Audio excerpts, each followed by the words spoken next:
ठीक है ना, सबका अलग अलग है, रहन सहन सबका, घर परिवार भी देख रहे हैं कि अलग अलग है ना। एक अच्छा अप्रोच के साथ माने अच्छा, ठीक है, भविष्य को बनाने के लिए एक सही मार्ग पर तुम लोग हमेशा चलना, ठीक है ना।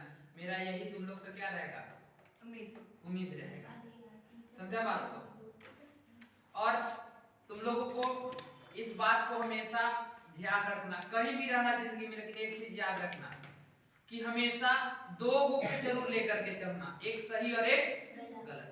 दो चीजों को जहां भी रहना लाइफ में, इसको लेकर के चलना कि क्या हम जो काम कर रहे हैं या करने वाले हैं, इसको पर जरूर तुम देखना कि ये जो कर रहे हैं या सही है या गलत। अगर जिस चीज को तुम कर रहे हो और तुमको लगता है ये सही है, तो एक चीज ये भी ध्यान में रखना, थर्ड पर, तीसरा पर रखना कि क्या मैं जिस उम्र में कर रहा हूं ये मेरा उम्र अच्छा है, क्या मैं इसके लिए, समझ रहे हैं ना, क्या मैं इसके लिए अंदर से इच्छा मतलब है मेरा, क्या समाज हमको कुछ नहीं बोलेगा। तीन चीज पर तुमको हमेशा ध्यान देना है, एक क्या सही है क्या गलत, ये कोई भी काम करने से विचार करना। दूसरा, अगर वो भी ख्याल ना आए तो तीसरा पॉइंट याद रखना कि क्या जो काम हम कर रहे हैं जिस उम्र में है, क्या ये मेरे लायक है कि नहीं। उसके बाद जो भी तुम लोग का मन कहे, ठीक है ना, वो कर सकता है, कोई दिक्कत नहीं है। और बात रहा एग्जाम का, आज फेयरवेल है तुम लोग का, आज के बाद भी हो सकता है घर में भाई हो बहन हो तुमको एग्जाम के बारे में अच्छा समझा दे, अच्छी बात है, ठीक है। लेकिन ये हम समझा रहे हैं तो मेरे तरफ से तो लास्ट बारी है, दोबारा तो और समझाने वाले हम हैं नहीं, तो मेरा लास्ट यही है उम्मीद तुम लोग से, ठीक है, कि एक अच्छी सोच के साथ एक अच्छी रणनीति बना करके, आज से लगभग 5 तारीख है, 5 तारीख को हटाओ 6 को लो, 6 से 17 आने में लगभग 11 दिन है ना। जिस उम्मीद से तुम लोग पढ़ रहे हो, आज से 10 साल पढ़े ना तुम लोग, तो 10 साल में यही देखा जाता है कि बच्चा, आज तुम लोग का इम्तिहान है 17 से, तो तुमको देखा जाएगा कि आज से हम 10 साल पढ़े, एक पहला से लेकर के 10वां तक, तो क्या यही हमारा निर्णायक होगा कि क्या हम जो मेहनत किए 9 साल और एक 10वां में 1 साल किए, 10 साल लगभग किए, तो क्या मेरा अच्छा मेहनत का फल मिलेगा कि नहीं मिलेगा, वो तुम्हारे अंदर खुद दिखेगा, समझा। और मेहनत करना है, मेहनत के बिना दुनिया में कोई चीज संभव नहीं है, चाहे जो क्षेत्र में जाओ तुम लोग, ये नहीं कि पढ़ाई से, लेकिन एक चीज याद रखना कि कम से कम पढ़ाई से जुड़े रहना, हमेशा कोई भी काम करो लेकिन पढ़ाई से जुड़े रहना। एक शिक्षा ही है बाबू की जो तुमको हमेशा ऊपर की ओर भविष्य में आगे बढ़ाते जाएंगे, नहीं तो और कुछ नहीं है दुनिया में। कहीं भी रहना, कोई भी काम करना, लेकिन शिक्षा से जुड़े काम करना या शिक्षा से जुड़े रहना, ठीक है ना। और तुम लोग को लास्ट है आज, तो तुम लोग को अपने ये इस तरीका से रणनीति बनाना तुम लोग ये 11 दिन में कि सर हम ऐसा सिलेबस को कंप्लीट करें जो हम कम से कम आज से प्रण लेना होगा तुम लोग को कि सर हम 6 घंटा कंटिन्यूअस, 3 घंटा सुबह में और 3 घंटा शाम में बैठ करके पढ़ सकते हैं, हमको इतना क्षमता है। बस अगर तुम लोग इतना करते हो और सब सब्जेक्ट को बारी बारी से रिवाइज करते हो, तो हमको लगता है कि तुम लोग की कोई दिक्कत नहीं हो। जो भी हमारा द्वारा पढ़ाया गया है, ठीक है, उसका भी रिवीजन करना है।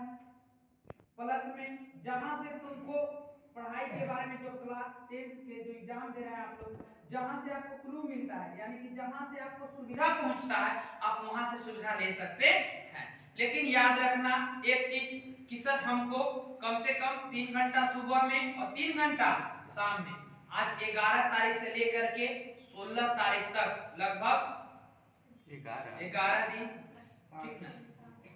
ठीक ना। आज तो 5 है, ऐसे भी आज से भी प्रण कर सकते हो, लेकिन हाँ हर एक सब्जेक्ट को लेकर के और अच्छा से पढ़ना।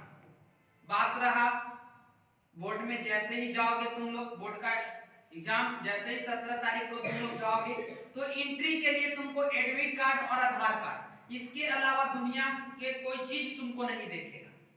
एक आधार कार्ड और एक एडमिट कार्ड, दो ही चीज देखेगा। आधार कार्ड से तुम्हारा फेस और एडमिट कार्ड से फेस को मिलाएगा। उसके बाद तुम्हारा एंट्री हो जाएगा। आधा घंटा 1 घंटा पहले एंट्री होगा, वहां पर आपको बैठना है, दूसरे बच्चों से बात नहीं करना है। बात करिएगा, वहां से हो सकता है कि अगला अनाउंसमेंट करेगा और तुमको बाहर निकाल दे। इस ऐसा गलती मत करना। चीट ले जाने के बाद है तो चीट हमेशा 2 चीजों पर ले जाना, ठीक है ना।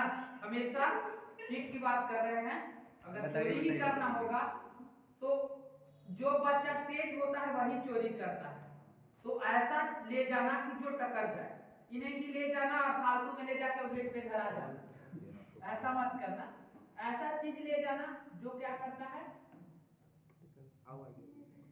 जो टकर जाए, ताकि चोरी वही कर सकता है जो बच्चा पढ़ा है, ठीक है ना, और बाकी से चोरी होने वाला नहीं। वो उसको पता भी नहीं है कि हमको कहां से आएगा, समझे बात को।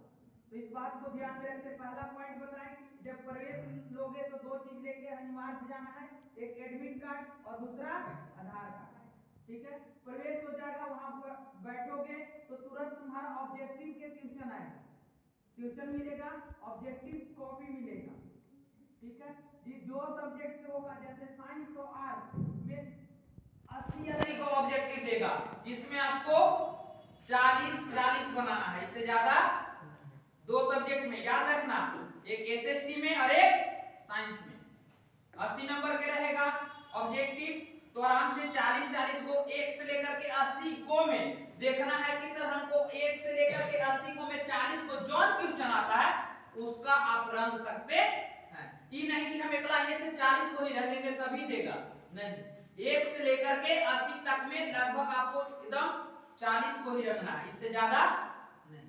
बात रहा 1.5 घंटा समय देगा, 90 मिनट उतना रंग करके और बाकी तुरंत दे देगा सब्जेक्टिव का कॉपी। कॉपी मिल जाएगा पहले ही, लेकिन उसको पहले नहीं बनाना है, समझे। पहले ऑब्जेक्टिव 1.5 घंटा कंप्लीट करना है, हम यहाँ बता रहे हैं, वहां भी अनाउंस करेगा आपको, ठीक है।